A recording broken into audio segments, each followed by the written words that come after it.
Hello everyone, good evening. কেমন আছো তোমরা সবাই? আশা করছি তোমরা সবাই ভালো আছো।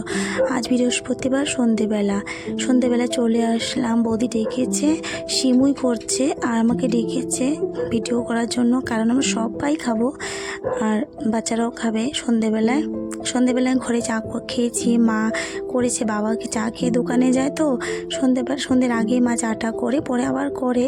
সন্ধ্যের পরে এটা বৌদি ডেকেছে সিমুই করবে আর আমাকে ভিডিও করে দেওয়ার জন্য, আর গল্প করছি আমরা দুজনে মিলে, সিমুই আর চা।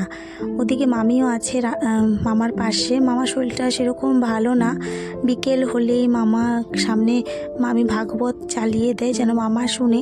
মামা কদিন থেকে খুবই অসুস্থ, সত্যি কথা বলতে। একটা বৃহস্পতিবারের ভিডিও তো, আর আমি পোস্ট করব হচ্ছে রবিবারে পাবে ভিডিওটা তোমরা। তো ভাবিনি যে শুক্রবারের দিনটা আমাদের এরকম একটা আসবে।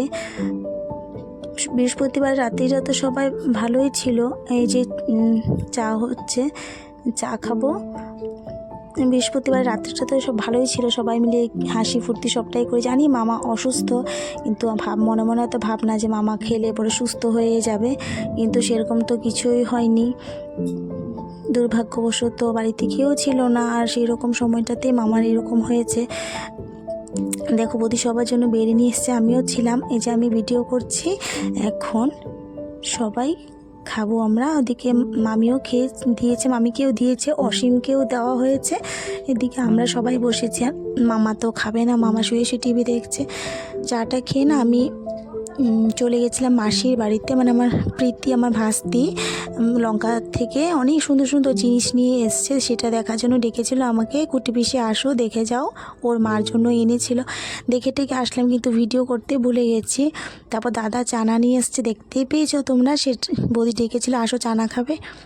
এদিকে বৌদি শুটকির তরকারি করছে, চানা টানা খেয়ে এবার ভিডিও করছি। বৌদি ইলিশ শুটকির তরকারি করছে, আমাকেও দিবে, আর আমি যে টমেটো খাই না তার জন্য দিবেও না। তো বলছি দাও খাবো, একটু লাগে টমেটোটা দিও না আমাকে। বলছে না, তুমি যদি খাবে না তাহলে দিব না। তো এইভাবে যে লাল লাল করে আলু আর শুটকিটা ভেজে নিয়েছে, তারপরে সিম দিয়ে রান্না করবে, সিম আলু দিয়ে। আর আমার ছোটো দাদা তো আজ বৃহস্পতিবার রাত্রিবেলা রুটি খাবে, ওই সিমুইটা করা হয়েছিল যে, ওর জন্য রাখা হয়েছে। তা আমি আর বৌদি গল্প করছি, দাদাও আছে আর আমি ভিডিও করছি, আর আমরা তিনজনে মিলে হাসাহাসি করছি। তারপর এদিকে আবার পরে রুটিও করবে। আর আমি কেন আমার বাড়ি ভিডিওটা বেশি দেখাচ্ছি, এই যে বলে না ইচ্ছে থাকলে সব হয়, বৌদির ইচ্ছে আমি ভিডিও করছি, বৌদি আমার সাথে একটু ভিডিওতে উঠুক। এটা সবারই ভালো লাগে বলো, আর সবার না, অনেকেও হয়তো চায় না, কিন্তু আমার বৌদি চায় যে মনিকা তুমি যতদিন আছো ঠিক আছে ভিডিও করো। তো আমি রান্নাবান্না যে করি তুমিও দেখাবে, আমার ভীষণ ভালো লাগে জানো এই ব্যাপারটা, যে বৌদিও চায় যেন আমার ভিডিওতে, মানে বৌদি চায় যে আমার ভিডিওতে উঠতে। তা যাই হোক, এইভাবেই শুটকির তরকারিটা রান্না করছে। দেখো এক একজন এক এক রকমের করে, তো বৌদি এরকমের করছে। আর আমি যখন ভয়েস দিচ্ছি আমার গলা প্রচুর ব্যথা, চিৎকার করে করে। ঠান্ডাও আছে, আর ডিপুতে প্রচুর ঠান্ডা, যেই ঠান্ডাটা আমরা সেখানে পাই না শ্বশুরবাড়িতে, এখানে কিন্তু প্রচুর ঠান্ডা। দিনের বেলা একটু গরম লাগে, রাত্রেবেলা আর সকালবেলা ঠান্ডা। একটু ঝোল করেছিল তরকারিটা, বেশি মাখা করিনি, সে টেস্ট হয়েছিল। আমার মা বাবার বৃহস্পতিবার নিরামিষ খায়, কিন্তু আমি তো খাবো না, তার জন্যই আমাকে দিয়েছিল। মামি, আমি, দাদা, লাড্ডু, দিদি, বৌদি, আমরা সবাই মিলে গল্প করছি। দেখো আর অসীম যে আমার দিদির ছেলে ভাগনা, সে ভিডিও করে দিচ্ছে, আর মামি গল্প করছে, মামার জন্য খাবার তৈরি করছে, রুটি। মামা রাত্রিবেলা রুটি খায় না, খাওয়ায়, কারণ মামা খেতেই চায় না, এই জন্য তো আরও অসুস্থ, দুর্বল। তা মামি চৈতন্য মহাপ্রভুর গল্প করছিল।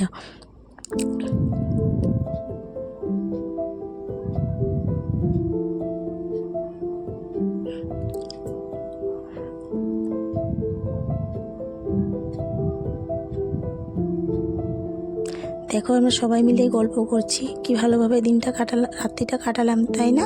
দেখা হবে আরেকদিন নতুন আরেকটি ব্লগের সাথে। টাটা।